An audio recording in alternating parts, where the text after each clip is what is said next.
राष्ट्रीय अध्यक्ष आदरणीय फडणवीस साहेब, आदरणीय बावनकुळेजी, आपले मुंबईचे अध्यक्ष आदरणीय आशिष शेलारजी, ही सर्व मान्यवर मंडळी या ठिकाणी उपस्थित होत आहेत.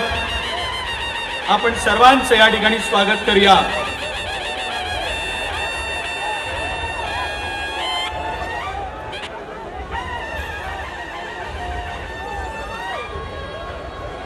आदरणीय नड्डा साहेब या ठिकाणी उपस्थित झालेत. त्यांचं या ठिकाणी आपण सहर्ष स्वागत करीत आहोत. सोबत आदरणीय फडणवीस साहेब, आदरणीय बावनकुळेजी हे देखील या ठिकाणी उपस्थित आहेत. त्यांचं आपण जोरदार टाळ्या वाजवून या ठिकाणी स्वागत करायचं आहे. बोलिए भारत माता की, भारत माता की जय भवानी, जय भवानी, जय भवानी. या ठिकाणी मान्यवर नेते मंडळी, आपले राष्ट्रीय अध्यक्ष आदरणीय संस्थापक राजे शिव छत्रपती शिवाजी महाराज की जय भवानी. हर हर हर हर. भारतरत्न डॉक्टर बाबासाहेब आंबेडकरांचा, भारतरत्न डॉक्टर बाबासाहेब आंबेडकरांचा. बोलिए भारत माता की वंदे. आदरणीय शेट्टी साहब, जो काम हुआ है वो खास करके हाउसिंग इंडस्ट्री के लिए देखते ही बनता, इतना सारा बड़ा बड़ा काम हुआ है. हम सब पार्टी के कार्यकर्ताओं ने इन सारे कामों को आने वाले दिनों में मतदाताओं तक ले जाकर ये सारे कामों से परिचित करते हुए मोदी जी ने आशीर्वाद द्या. धन्यवाद. जय हिंद, जय महाराष्ट्र. केवळ मोदीजींकडेच. आणि म्हणून विकसित भारत आणि आपल्या स्वप्नातली मुंबई ही जर कोणी करू शकतं तर नरेंद्र मोदीजींचं सरकार आणि राज्यात देवेंद्रजी, एकनाथजी आणि अजितदादा. महाराष्ट्र प्रदेशाचे अध्यक्ष आदरणीय आमदार श्री चंद्रशेखर बावनकुळेजी आपल्याला मार्गदर्शन करतील. आदरणीय बावनकुळेजी. माता की नड्डा जी को जय श्री राम, जय श्री राम, जय श्री राम. नड्डा जी को जय श्री राम. बहुत बहुत धन्यवाद सभी कार्यकर्ताओं का. सबके लिए बहुत ही सौभाग्य की बात है कि आज मुझे मुंबई में आप सब लोगों के दर्शन करने का सौभाग्य मिला. और आप सब लोग इतनी बड़ी संख्या में यहाँ पर एकत्र आए हैं. सबसे पहले तो मैं आपका हार्दिक अभिनंदन करता हूँ और स्वागत करता हूँ. जब मैं मुंबई आया हूँ, महाराष्ट्र आया हूँ, तो यहाँ पर हिंदवी स्वराज के संस्थापक छत्रपति शिवाजी से अपनी बात को प्रारंभ करता हूँ और उनको नमन करके उनसे ऊर्जा लेकर अपनी बात को प्रारंभ करता हूँ. मैं भारत रत्न डॉक्टर भीमराव अंबेडकर को भी नमन करता हूं, जिन्होंने देश को एक दिशा भी दी और हमारे ड्राफ्टिंग कमेटी के चेयरमैन के रूप में संविधान को उन्होंने एक स्वरूप दिया. ऐसे महान आत्मा को भी मैं नमन करते हुए अपनी बात को प्रारंभ करता हूं. और यहां वीर सावरकर को याद करता हूं, जिन्होंने समाज को और हिंदू कॉज को के लिए अपना सारा जीवन समर्पित कर दिया. उनको भी मैं नमन करता हूं. मित्रों, मुझसे पूर्व वक्ताओं ने आपके सामने बहुत सी बातें कही हैं और उस बातचीत में उन्होंने मोदी जी के नेतृत्व में क्या क्या हुआ, देश में क्या हुआ, महाराष्ट्र में क्या हुआ, मुंबई में क्या हुआ, इसकी बात को बहुत तफसील से उन्होंने रखा है. सबसे पहले तो मैं ये कहना चाहूंगा, आज जैसा कि अभी मंच संचालक बोल रहे थे, मुझे याद आया कि शायद वो 29-30 दिसंबर 1980 का था, जब समता नगर में भारत रत्न अटल बिहारी वाजपेयी ने कहा था कि मैं ये धृष्टता करता हूं पश्चिम सागर के तट पर खड़े होकर कि अंधेरा छटेगा, सूरज निकलेगा और कमल खिलेगा। आज हम कह सकते हैं कि कमल मोदी जी के नेतृत्व में पूरी तरीके से खिल गया है। 44 साल की यात्रा में हम सब लोगों ने बहुत से मुकाम देखे हैं, और वैसे अगर मैं कहूं तो 1951 से 1951 से जनसंघ से लेकर आज 2024 तक हमने बहुत मुकाम देखे। हमने उपेक्षा देखी, हमने उपहास भी देखा अपना, हमने संघर्ष भी देखा, हमने अपने आप को 2 की संख्या में भी देखा, और आज हम दुनिया की सबसे बड़ी पार्टी के रूप में विराजमान होते हुए भी देख रहे हैं। मित्रों, ये हम सब के लिए बहुत ही गौरव का विषय है, सौभाग्य का विषय है। 4-4, 5-5 पीढ़ियां खप गई। लोगों ने अपनी जमानत बचाने का प्रयास करने में ही खुशी मनाई। हारना तो तय देखा, लेकिन जमानत बन जाए तो उसमें भी हम खुश हो जाया करते थे। हमने वो समय भी देखा जब लोगों ने अपनी जमीनों को बेचकर जनसंघ के दिए को दीप जलाया और उसको आगे बढ़ाया। हमने वो दिन भी देखा जब 1,25,000 से ज्यादा लोग maintenance of internal security act Misa के, उसको नहीं मालूम पॉलिसी पैरालिसिस, उसको नहीं मालूम डिसफंक्शनल गवर्नमेंट, उसको नहीं मालूम कि सबसे भ्रष्टाचारी समय एनडीए का, यूपीए का, मनमोहन सिंह का उसने नहीं देखा। उसने देखा तो सिर्फ एनडीए देखा, और जब एनडीए देखा तो उसने महायुति में हमेशा विकास देखा। हमारी जिम्मेवारी है कि उनको हम यह बताएं कि कहां से चले थे। एक तरीके से कहा जाए तो अमावस्या से निकल करके पूर्णमासी की ओर हम पहुंचे हैं, अंधेरे से निकल करके उजाले की ओर हम पहुंचे। यह बताना बहुत जरूरी है। मैं यह भी कहना चाहूंगा और यह भी आपको बताना चाहूंगा, एक समय था जब हम प्रदेशों में 5-6 सरकारें बना करके संतुष्ट हो गए थे। आज हमें खुशी है कि 17 राज्यों में एनडीए की, महायुति की सरकार है और 12 राज्यों में विशुद्ध भारतीय जनता पार्टी की सरकार है। आज हमें खुशी है कि आज हम 58% की जनसंख्या पर आज नेतृत्व भारतीय जनता पार्टी कर रही है। मित्रों, 10 सालों के अंदर हमने राजनीति की परिभाषा बदल डाली।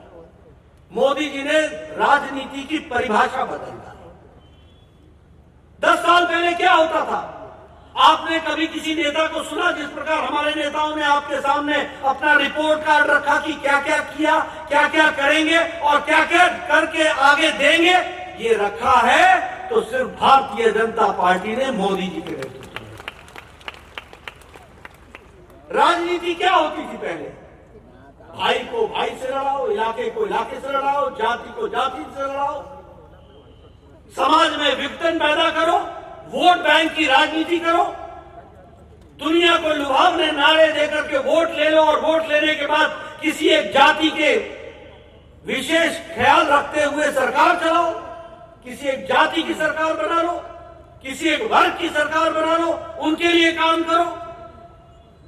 ये सबका साथ, सबका विकास, सबका विश्वास, सबका प्रयास, ये राजनीति की संस्कृति हमको प्रधानमंत्री मोदी जी ने दी, इसको भी हमको ध्यान रखना। और इसलिए विकास एजेंडा बना, डेवलपमेंट एजेंडा बना, और उसके साथ साथ सांस्कृतिक पुनर्जागरण की हमारे यहां, फिर चाहे वो रामलला का मंदिर की स्थापना हो और रामलला के मंदिर में रामलला का विराजमान होना हो, या फिर केदारनाथ धाम का उसका उत्थान हो, या फिर मंदिरों का उत्थान हो, और सांस्कृतिक विरासत को गौरव से देखने का कार्य पिछले दशक में मोदी जी के नेतृत्व में हुआ, यह भी हमको ध्यान में रखना चाहिए। समाज का सशक्तिकरण हुआ, गरीबों को ताकत मिली। लोग गरीबों के नाम पर वोट लेते थे और गरीबों से छल करते थे और अपना घर भरते थे, यह राजनीति की संस्कृति थी। आज गरीब सशक्त हुआ है, युवाओं के अरमान को पंख लगे हैं, आज अन्नदाता को सम्मान मिला है, और आज नारी शक्ति का सशक्तिकरण हुआ है, यह भी हमको सिर्फ कहने के लिए नहीं कह रहा हूं। आज 25 करोड़ लोग गरीबी की रेखा से ऊपर उठ करके नए मिडिल क्लास में एंटर कर गए। 25 करोड़ लोग, 25 करोड़ लोग, मैं नहीं कह रहा हूं, नीति आयोग के आंकड़े कह रहे हैं। 25 करोड़ मिडिल इनकम ग्रुप में आ गए हैं, उनके नई नई आशाएं, उनको पंख लगे हैं, उनको आजादी मिलकर के वो नई अरमानों के साथ खड़े हुए हैं। अगर मैं युवाओं की बात करूं तो हजारों की संख्या में स्टार्टअप्स, हजारों की संख्या में लोगों ने मुद्रा लोन लेकर के, हजारों की संख्या में स्वनिधि योजना में लोगों को ताकत मिली। अगर मैं नारी शक्ति की बात करूं तो मैं कह सकता हूं, उज्ज्वला हो, उजाला हो, सौभाग्य हो, आयुष्मान भारत हो या स्वच्छता अभियान है, इसने नारी शक्ति को शक्तिशाली बनाया है और आत्मनिर्भर बनाया है, यह भी हमको याद रखना चाहिए। जोश, नए उमंग के साथ, पूरी ताकत के साथ आप खड़े होइए, और जो राष्ट्रीय जिम्मेवारी, मैं आपको याद दिलाता हूं मित्रों, आज से 20 साल बाद आप गौरव के साथ ये इनोवेट हो रहा है। अब ये रेलवे स्टेशन और एयरपोर्ट में 1 साल बाद आपको अंतर नहीं दिखेगा, इस तरीके का विकास चल रहा है, यह भी हमको ध्यान रखना चाहिए। इसलिए अब मैं शिवाजी महाराज टर्मिनस की बात करूं तो 1800 करोड़ रुपए खर्च हो रहे हैं, और जो 4,50,000 कम्यूटर्स प्रतिदिन जाते हैं, अब उसका रीडेवलपमेंट हो रहा है और वह स्टेट ऑफ आर्ट बन करके तैयार होगा। शिवाजी टर्मिनस, महाराज टर्मिनस, इसको भी हमको ध्यान में रखना चाहिए। और उसी तरीके से sewage plant, 7 sewage plant Mumbai को, एक बहुत बड़े इलाके को, वो जो थिकली पॉपुलेटेड है, उसको भी एक नया अरमानों के साथ एक स्वच्छ जीवन जीने का भी मौका मिलेगा, और अरब सागर में जो गंद जाता था उसको भी हम रोक सकेंगे, यह भी उस समय संभव होता है। इसलिए चाहे डेवलपमेंट की, जैसा मैंने कहा, आज महाराष्ट्र में वंदे भारत की 7 ट्रेनें चल रही, 7 ट्रेन आज all India institute of medical sciences Nagpur में बन करके तैयार हो गया। आज मेडिकल कॉलेजेस की श्रृंखला लग गई है। इसलिए विकास चाहे देश का हो, चाहे महाराष्ट्र का हो, हमेशा भारत में, एनडीए में, मोदी जी के नेतृत्व में विकास ने एक नई छलांग लगाई है। मैं जब आपसे अमृत भारत रेलवे स्टेशन के बारे में बोल रहा था तो मेरी गिनती गड़बड़ हो गई थी, मैंने 26 बताया। 126 स्टेशन महाराष्ट्र में अमृत भारत में रेनोवेट हुए हैं, 126। मित्रों, डबल इंजन के कारण आज विकास के दृष्टि से, चाहे मुंबई कोस्टल रोड हो, चाहे Navi Mumbai first metro railway line हो, या चाहे मराठवाड़ा वाटर ग्रिड हो, ये सारे विकास की दृष्टि से एक बहुत तीव्र गति से आगे चलने का कार्य कर रहे हैं। मैं आपसे एक निवेदन करना चाहता हूं, ये जो सौभाग्यशाली समय है, इस सौभाग्यशाली समय के हम भागीदार हैं, ये हमारी जिम्मेवारी है। अभी गोपाल शेट्टी जी कह रहे थे और हमारे अन्य वक्ताओं ने भी कहा कि मोदी जी को हमको आशीर्वाद मिलना चाहिए। मोदी जी को आशीर्वाद देने के लिए मुंबई की जनता, महाराष्ट्र की जनता ने तय कर लिया है।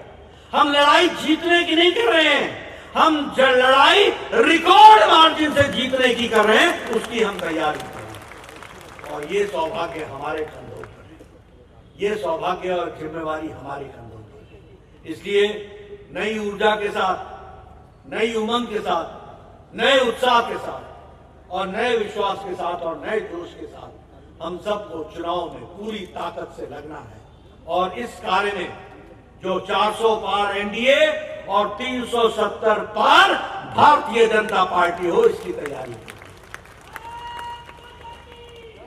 ये 370 हमारे लिए भावनात्मक विषय है। इस 370 के लिए मोदी जी ने बताया कि श्यामा प्रसाद मुखर्जी जी ने अपना बलिदान दिया।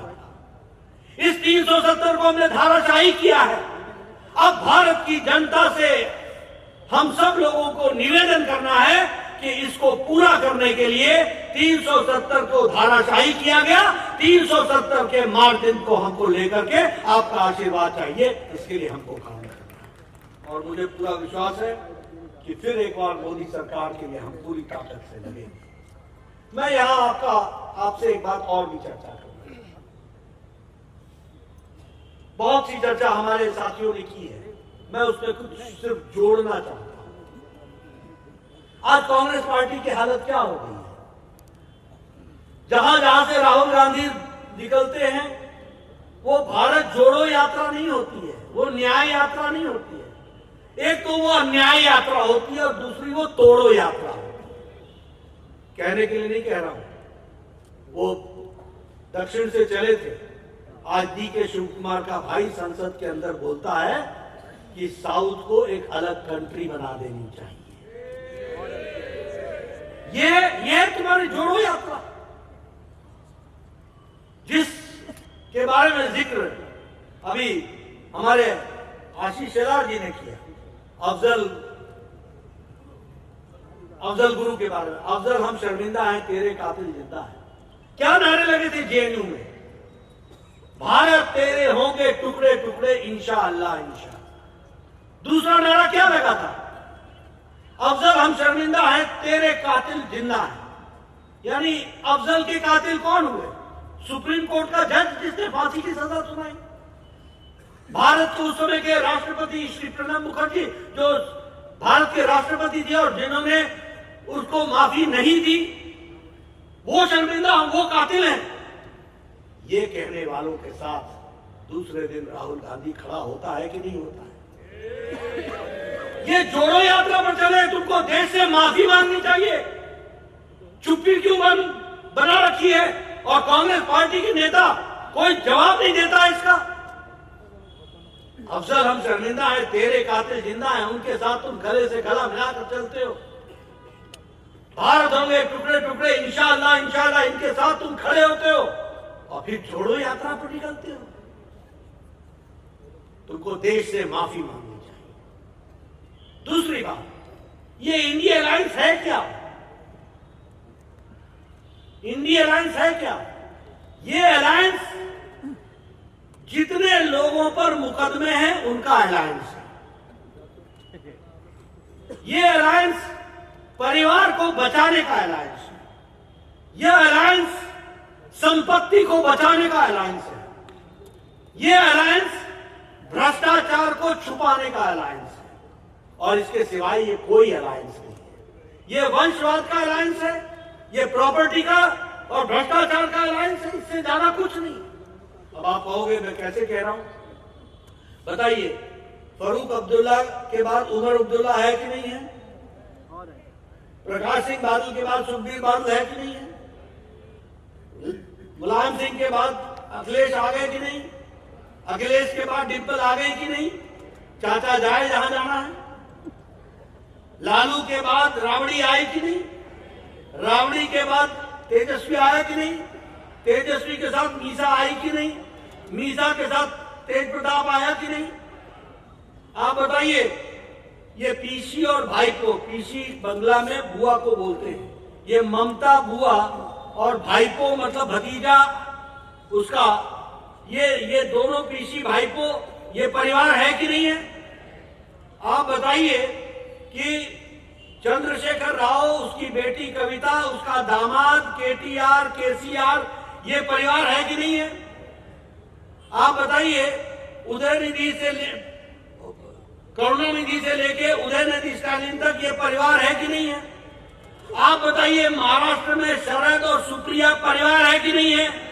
बाकी जाए अजीत जहां जाना है। ये परिवार की पार्टियां है कि नहीं है? आप बताइए उद्धव और आदित्य परिवार है कि नहीं है?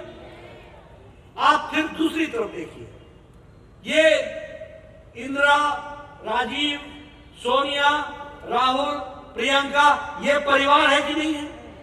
अब दूसरी बात देखिए, आप बताइए भ्रष्टाचार में फरूक अब्दुल्ला क्रिकेट एसोसिएशन में फंसा है कि नहीं फंसा है?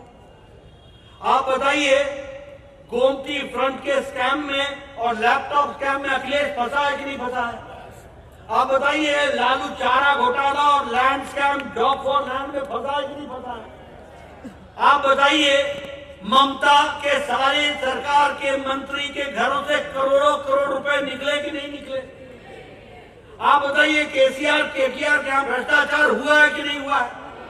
आप बताइए महाराष्ट्र में भ्रष्टाचार हुआ कि नहीं हुआ? आप बताइए उद्धव के राज में भ्रष्टाचार हुआ कि नहीं हुआ? इनका गृह मंत्री साल भर जेल में रहा कि नहीं रहा?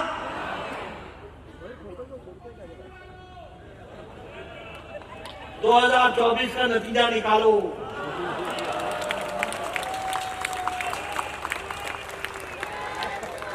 मित्रों ये क्या है? ये क्या है? आप बताइए राहुल गांधी बेल पर है कि नहीं है? आप बोलिए सोनिया गांधी बेल पर है कि नहीं है? ये कैसा नेतृत्व है भाई? सारे बेल में। आप बताइए केजरीवाल ईडी से बच रहा है कि नहीं बच रहा है? डर किस बात का है? डर किस बात का है? आप बताइए उसका उप मुख्यमंत्री जेल में है कि नहीं है? आप बताइए उसके अन्य सांसद जेल में है कि नहीं है? ये भ्रष्टाचार का टोला का अलायंस है, यही गठबंधन है। तो मैं एक ही बात कहना चाहता हूं, आप बताइए एक तरफ मोदी जी के नेतृत्व में देश के विकास के लिए नई छलांग लगाने के लिए भारत तैयार है। 11वीं से हम छलांग लगा करके 5वीं अर्थव्यवस्था बन गए हैं। 2024 में आपका फिर से 370 का आशीर्वाद मिलेगा और भारत मोदी जी के नेतृत्व में हैट्रिक लगाएगा, तीसरी बार सरकार में आएगा और तीसरे नंबर की अर्थव्यवस्था बन जाएगा। इस तरीके की व्यवस्था होगी।